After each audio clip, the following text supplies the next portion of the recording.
It is said Vusamazalu Credo Mudwa could resurrect the dead. Let us explore the remedies and plants he was using. Prostate enlargement, medically known as benign prostatic hyperplasia, is one of the most common conditions affecting men as they age. While it is not cancer, it can significantly reduce quality of life and, if ignored, may lead to chronic urinary problems, bladder dysfunction, kidney strain, and sexual health challenges. In many African communities, prostate enlargement has been recognized for generations, even before modern medical terminology existed. Traditional healers described it through patterns such as weak urine flow, difficulty emptying the bladder, frequent nighttime urination, pelvic heaviness, and declining male vitality. Treatment focused not on suppressing symptoms alone, but on restoring balance between hormones, circulation, inflammation, and the urinary system.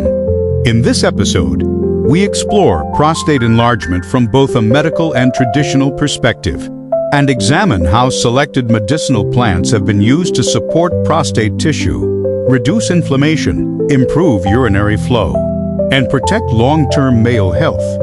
Understanding the prostate and benign enlargement. The prostate gland sits below the bladder and surrounds the urethra, the tube that carries urine out of the body. As men age, the prostate often increases in size.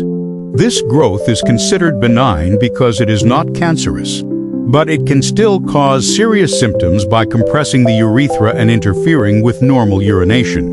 Unlike prostate cancer, benign prostatic hyperplasia does not spread to other tissues. However, the two conditions can exist at the same time, which is why proper medical screening is essential. Why prostate enlargement happens. Several factors contribute to prostate enlargement. Hormonal changes play a central role. As men age, testosterone levels decline, while the relative influence of dihydrotestosterone increases within prostate tissue. This hormonal imbalance stimulates prostate cell growth. Chronic inflammation is another major factor. Long-term low-grade inflammation irritates prostate tissue and promotes swelling. Reduced circulation in the pelvic region can impair nutrient delivery and waste removal, contributing to congestion. Metabolic disorders such as obesity, insulin resistance, and chronic stress further increase risk. From a traditional perspective, prostate enlargement was also associated with declining kidney and liver strength, organs believed to govern fluid balance and vitality. Common symptoms of prostate enlargement. Symptoms often develop gradually and may include difficulty starting urination, weak or interrupted urine stream, feeling that the bladder does not empty completely, frequent urination, especially at night, urgency to urinate, dribbling at the end of urination, pelvic discomfort or pressure-reduced sexual confidence. While these symptoms are not life-threatening on their own, they can significantly affect sleep, emotional well-being, and daily functioning. Medical evaluation and diagnosis. Doctors may use digital rectal exams, prostate-specific antigen testing, urine flow studies, and imaging to evaluate prostate enlargement. Medical treatments may include medications that relax the prostate muscles, hormonal therapies, or surgical procedures in advanced cases. Traditional and herbal approaches are best used alongside medical monitoring, particularly in moderate cases or early stages. Traditional African view of prostate enlargement. In African traditional medicine, prostate enlargement was not seen as an isolated disease but as part of systemic imbalance. Treatment focused on reducing inflammation and heat in the pelvic region, improving urine flow and elimination, supporting hormonal harmony, strengthening the kidneys and bladder, preserving male vitality with age. Plants were chosen carefully, often in combination, and dosed gently over time. Key medicinal plants for prostate enlargement support. Hypoxis hemerocallidea, African potato. Hypoxis is one of the most respected African plants for prostate health. It contains phytosterols that help modulate inflammation and support urinary flow. Traditionally, Hypoxis was used for urinary difficulty, pelvic congestion, and immune weakness in older men. Supportive actions: anti-inflammatory and modulating, supports urinary flow, protects prostate tissue. Preparation and dosage: dried corn decoction or standardized extract. Traditional use ranges from 1 to 3 grams of dried corn daily, taken as a decoction under professional supervision. Serenoa repens saw palmetto.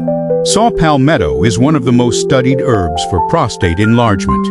Though native to North America, it is widely used in integrative African practice today. It works by supporting healthy hormone metabolism, particularly by moderating excess dihydrotestosterone activity in prostate tissue. Supportive actions: reduces prostate swelling, improves urine flow, supports hormonal balance. Preparation and dosage: standardized extract, 160 milligrams twice daily or 320 milligrams once daily. Plantago species plantain. Plantago plays an important role in soothing irritated urinary tissues. It supports mucosal healing and helps reduce burning, urgency, and discomfort during urination. Supportive actions: soothes urinary tract lining. Mild anti-inflammatory, supports bladder comfort. Preparation and dosage: leaf infusion or cold maceration, 1 to 2 cups daily. Sutherlandia frutescens cancer bush. Sutherlandia is traditionally used to support strength during chronic conditions. In prostate enlargement, it helps address inflammation, stress, and fatigue that often accompany long-term urinary symptoms. Supportive actions: reduces systemic inflammation, supports immune balance, improves resilience and energy. Preparation and dosage: leaf infusion, 1 cup once or twice daily. Capsules, 300 to 600 milligrams once or twice daily. Bulbine natalensis.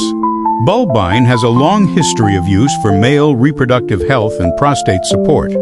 It is often associated with vitality and hormonal balance. Supportive actions: supports reproductive tissues, mild adaptogenic effects. Anti-inflammatory. Preparation and dosage: traditionally used in very small amounts as a decoction. Professional supervision is strongly recommended due to potency. Combining herbs for prostate enlargement. Traditional formulations emphasize balance rather than force. A gentle combination may include 1 anti-inflammatory and immune-supportive herb, such as Hypoxis or Sutherlandia, 1 hormone-modulating herb, such as saw palmetto, 1 urinary soothing herb, such as Plantago.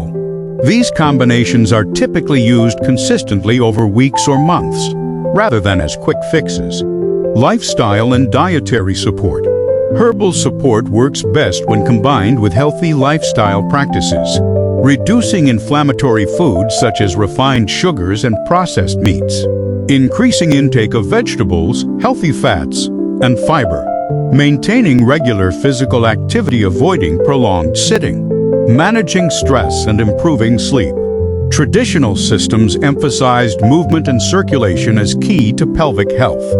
Safety and professional guidance.